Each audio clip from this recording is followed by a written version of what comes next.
400 Real বেতনের চাকরি, এই বেতনে কিছু হবে? কিছুই হবে না। তারপর এসেই যেহেতু করেছি, কিছু তো একটা করতে হবে। বিভিন্ন ভাবে চাকরি খুঁজি বা রিলিজ হবো, অন্য জায়গায় যাব। 2000 রিয়ালের 2000 দিরহামের স্যালারির অফার পাই, কিন্তু কফিল আমাকে ছাড়ে না, আর বাপ মানে স্পন্সর আমাকে ছাড়ে না, যার কারণে যাইতে পারতেছি না।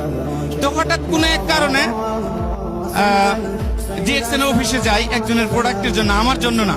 দেখেন, যদি থাকে নসিবে, বুঝছেন, আপনার নসিবে যদি থাকে, দেখেন আমার এক ফ্রেন্ডের জন্য ডিএক্সএন এ যাই মাশরুম আনার জন্য। ওকে, আপনি যদি একজনের উপকার করেন, আল্লাহ আপনাকে উপকার করবে, আল্লাহ আপনাকে হেল্প করবে। এখন আমি মাশরুম আনতে গেছি আমার এক ফ্রেন্ডের জন্য, রুম পার্টনার, তার পেটের সমস্যা। ওখানে গিয়ে দেখি যে এই মেম্বারশিপ ছাড়া আপনার প্রোডাক্ট দিবে না, কিন্তু যে ব্যক্তি অসুস্থ সে মেম্বার